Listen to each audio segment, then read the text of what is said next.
Baiklah, adik-adik, untuk soal nomor 6, kita diminta untuk menuliskan himpunan semesta dari himpunan-himpunan berikut ini, yakni dari soal A hingga soal D. Nah, kita langsung bahas saja. Yang pertama kita tulis definisi dari himpunan semesta. Jadi, definisinya, nah, himpunan semesta atau dilambangkan dengan S ini merupakan himpunan yang memuat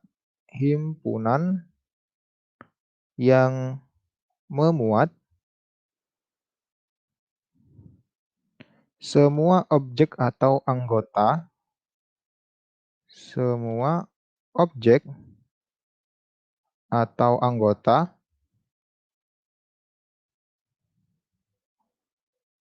yang ada pada suatu topik, yang ada pada suatu topik.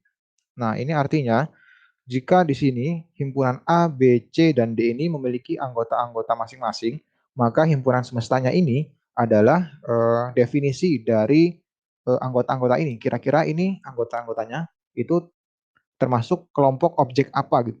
Seperti itu. Nah, sekarang kita bahas saja untuk soal yang A. Nah, soal yang A ini, himpunan A itu memiliki anggota sepeda, motor, mobil, dan truk. Nah, kalau kita perhatikan bahwa keempat anggota ini merupakan jenis-jenis kendaraan. Nah, maka di sini dapat kita tulis bahwa untuk soal A, himpunan semestanya adalah atau S di sini bisa kita tulis kendaraan atau jenis-jenis kendaraan. Kendaraan atau transportasi boleh juga, atau himpunan S itu transportasi. Transportasi. Nah, seperti ini. Kemudian kita jawab untuk soal nomor B. Soal nomor B ini kalau kita perhatikan di sini soal B anggota jeruk, mangga, apel, dan durian. Maka soal B ini sudah sangat jelas, kita semua tahu bahwa jeruk, apel, mangga, dan durian itu merupakan jenis buah. Maka kita tulis himpunan semestanya adalah buah-buahan. Seperti itu. Kemudian untuk soal C kita perhatikan himpunan C memiliki anggota 2, 4, 6, 8. Nah, kita sekarang perhatikan angka-angkanya. Di sini yang pertama, untuk menuliskan himpunan semesta dari anggota-anggota ini, maka kita perhatikan yang pertama adalah bentuk atau jenis bilangannya. Jenis bilangannya di sini adalah bilangan positif atau bilangan asli boleh, bilangan cacah boleh. Namun yang lebih spesifik di sini adalah bilangan genap karena di sini angkanya semuanya genap. Kita tulis saja bilangan genap. Kita harus mencari jenis bilangan atau eh, jenis dari angka-angka ini yang sangat spesifik. Kalau misalkan hanya bilangan asli, mungkin itu belum merepresentasikan. Tetapi untuk bilangan genap ini sudah sangat mewakili. Kemudian kita tulis batasnya. Batasnya di sini adalah antara 1 hingga 10. Kalau kita lihat di sini angka 1 tidak diikutkan dan angka 10 ataupun 9 juga tidak diikutkan, maka di sini batasnya kita bisa menulis antara 1 dengan 10. Sebenarnya ini bebas saja ditulis seperti apa, yang penting pengertiannya benar. Misalkan kita tulis bilangan genap yang lebih dari sama dengan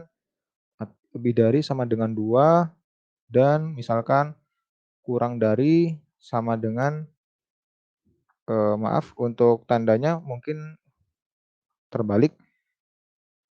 Ini misalkan lebih dari sama dengan 2, misalkan X kemudian dan kurang dari sama dengan 8 itu boleh. Yang penting masuk dalam definisi yang benar pada anggota. Maka kita tulis di sini himpunan S itu merupakan, yang pertama kita tulis terlebih dahulu jenis bilangannya, yakni bilangan genap. Bilangan genap Kita tulis saja antara 1 dan 10 seperti ini. Kemudian untuk yang soal D, kita tulis himpunan semestanya, kita perhatikan himpunan D ini memiliki anggota-anggota -4, -3, -2, dan sampai 4. Maka di sini kita tentukan jenis bilangannya. Yang pertama adalah bilangan bulat tentunya. Sangat pasti ini bilangan bulat karena untuk bilangan asli dia tidak memuat negatif, begitu juga bilangan cacah. Kemudian bilangan genap ganjil juga tidak mungkin, maka ini yang pasti adalah bilangan bulat. Kemudian untuk batas-batasnya di sini kita lihat bahwa ada -4 dan 4. Kita sebenarnya untuk yang paling mudah kita gunakan kata hubung antara saja. Jadi kita tulis terlebih dahulu antara, kemudian kita karena antara ini biasanya misalkan untuk perhatikan untuk soal C ini, antara 1 dan 10 maka apabila 1 dan 10 itu masuk kriteria bilangan genap, maka itu angka 1 dan 10 ini tidak diikutkan ditulis di anggotanya. Sehingga di sini kita lihat bahwa di sini batas awal dan akhirnya adalah -4 dan 4. Maka di sini bisa kita tulis antaranya adalah -5 dan 5. -5 dan 5. Seperti itu. Jadi bisa kita tulis di sini yang pertama bilangan bulat bulat antara -5 dan 5. Nah, ini adalah jawaban untuk soal nomor 6.